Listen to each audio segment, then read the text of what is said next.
कृपा करें। नमोस्तु भगवान। इच्छाएं महाराज जी, इच्छाएं महाराज जी, इच्छाएं महाराज जी। सभी श्रोतागण एवं जिज्ञासु पूज सभी को नमोस्तु करें। नमोस्तु भगवान, नमोस्तु भगवान, नमोस्तु भगवान। इच्छाएं महाराज जी, इच्छाएं महाराज जी। पंडित आलोक मोदी ललितपुर से पूछते हैं, नमोस्तु महाराज जी, कहते हैं कि प्रतिमाधारी को ही प्रतिक्रमण करना चाहिए, जिनके प्रतिमा नहीं है उनको प्रतिक्रमण करने की कोई आवश्यकता नहीं, जबकि सभी जनवाणी में श्रावक प्रतिक्रमण छपा हुआ है। 10 लाक्षण पर्वादि में सभी मंदिरों में शिविरों में मुनि आरिका संघ के द्वारा प्रतिक्रमण कराया जाता है। प्रतिक्रमण करना चाहिए या नहीं, श्रावकों को जो व्रती नहीं है? प्रतिक्रमण के संबंध में 2 बिंदु विचारणीय है। पहला, श्रावक प्रतिक्रमण के संबंध में श्रावकों के लिए किसी भी प्रतिमा में प्रतिक्रमण का उल्लेख किसी भी जैनाचार्य ने नहीं किया। किसी में पहली, दूसरी, तीसरी सब प्रतिमाओं का स्वरूप पूज्यवर समंतभद्र महाराज ने सबसे पहले 11 प्रतिमाओं का विशेष वर्णन किया। उसके पहले पूज्यवर कुंद स्वामी ने अष्टपाहुण में दंसन व सामाय आदि गाथा कह के वर्णन किया। इतने शाक्ताचार लिखे गए, किसी भी प्रतिमा के स्वरूप में प्रतिक्रमण शब्द का उल्लेख नहीं आया। मुनियों का जैसे 28 मूलों में प्रतिक्रमण स्पष्ट है, लेकिन श्रावक की किसी भी प्रतिमा में 6 3 गुण व्रत, 4 शिक्षा व्रत सब वर्णन किया, एक एक चीज का वर्णन किया, लेकिन कहीं प्रतिक्रमण शब्द का उल्लेख नहीं किया आगम के परिप्रेक्ष्य में। अब जो श्रावक प्रतिक्रमण जो छपा है, यह कब से बना, कैसे बना, यह एक विचारणीय प्रश्न है। कहीं भी श्रावक प्रतिक्रमण का उल्लेख किसी ग्रंथ में देखने को नहीं मिला। अब चूंकि श्रावक प्रतिक्रमण बना तो है, तो मूल रूप से मुझे लगता है कि जो अनगारी हैं, श्रावक के 2 भेद हैं। देश वृत्ति में 2, एक अनगारी होते हैं जिन्हें क्षुल्लक बोलते हैं। 10वीं प्रतिमा तक सागारी संज्ञा है,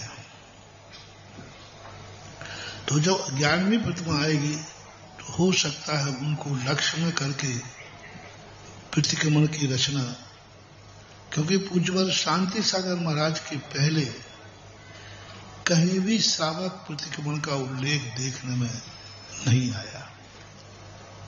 कहीं भी किसी में पूज्यवर शांति सागर महाराज के बाद जो धर्म ध्यान दीपक छपी, उसमें श्रावक प्रतिक्रमण देखने में आया।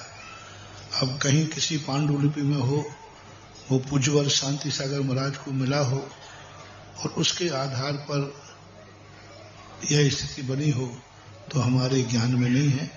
जितना मुझे ज्ञान है उतनी बात कह रहा हूं, और फिर भी ये खोजने का विषय है। यदि कहीं मिलता है तो अपन सबके लिए ग्राह्य है, ग्रहण करना चाहिए, लेकिन ये खोज है। जहां तक मैंने खोजा वहां तक बता रहा हूं। कोई यदि और खोज करता है और कहीं से और भी कोई विद्वान लाके बताता है कि शांति सागर महाराज के पहले श्रावक प्रतिक्रमण का उल्लेख कहाँ मिला, प्रतिक्रमण शब्द का उल्लेख श्रावकों को कहाँ मिला, उनके आवश्यकों में प्रतिक्रमण कहाँ लिखा, यदि मिले तो कहीं दिखाएं। अपन उसी दिन अपनी धारणा को आगे बढ़ा लेंगे, सुधार लेंगे।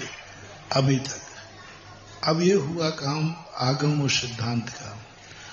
कुछ चीजें ऐसी हैं जो भली हमारे व्रतों में आवे या नहीं आवे, लेकिन उसको करने से फायदा ही होता है। भली वो तुम्हारे लिए आवश्यक नहीं है।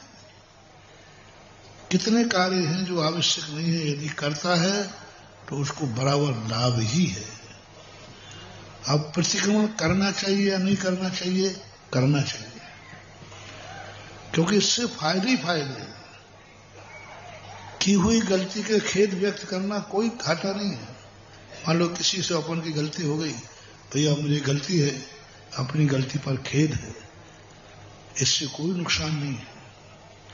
हमारी गलती रही हो या नहीं रही हो, वो सामने वाला नाराज हो या ना हो, तो भी अपन को कहना नहीं साहब गलती मेरी है, मुझे खेद है। तो इतना मानने से बहुत फायदा है, बहुत फायदा है। अब प्रतिक्रमण के बहुत सारे रूप थे। पूज्यवर शांति सागर महाराज के पहले एक आलोचना पाठ लिखा गया। आलोचना पाठ ही प्रतिक्रमण है आप लोगों के लिए। दूसरा, जितनी पूजाएं हैं, अब गृहस्थ अपनी आलोचना प्रतिक्रमण क्यों नहीं कहा गया, इसकी खोज करो। तो उसके खोज होने का कारण है कि श्रावक जब भी पूजा करेगा अपनी आलोचना करता ही है। बिना आलोचना किए बिना पूजा हो ही नहीं सकती। प्रभु पतित पावन हो गया ना प्रतिक्रमण। अपने आप को क्या कह दिया उसने, मैं पतित हूं, आप पावन है। तो प्रत्येक पूजा में अपनी निंदा होती ही है। भगवान आप महान हैं, आप पावन हैं। तो प्रत्येक पूजा में अपनी निंदा होती ही है। भगवान आप महान हैं, मैं संसारी प्राणी। तो जहां जहां पूजा होती है, जयमाला पढ़ते हैं, उसी समय उसका प्रतिक्रमण होता है और ये अनादिकाल से चला आ रहा है।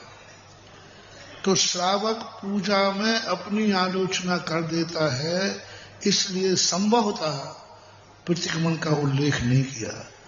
मुनि महाराज चूंकि पूजा नहीं करते हैं, मुनि महाराज को ऐसी कोई आलोचना करने का मौका नहीं है जहां वो आलोचना कर सके, इसलिए उनको अलग से प्रतिक्रमण की स्थिति बनाई गई। क्योंकि गृहस्थ को जिन जिन चीजों का प्रतिक्रमण की बात आती है वो रोज को करना है।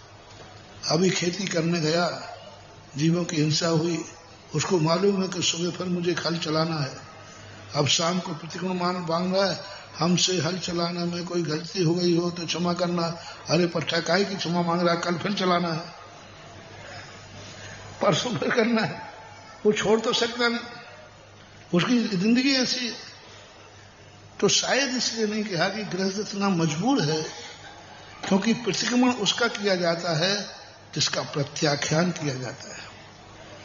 आज तक मेरे से हुआ, अब नहीं होगा, इसका नाम प्रतिक्रमण है।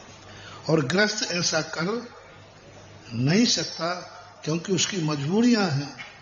तो इन सब कारणों को देखते हुए संभवतः प्रतिक्रमण का उल्लेख न किया हो, लेकिन फिर भी मेरा सबके लिए मेरी व्यक्तिगत सलाह है, प्रतिक्रमण करने में कोई बाधा नहीं है। अपनी जितनी आलोचना करो भगवान के सामने तो अपन को फायदा ही है, नुकसान नहीं है। इस प्रकार की इसकी व्याख्या समझना चाहिए। सत्येंद्र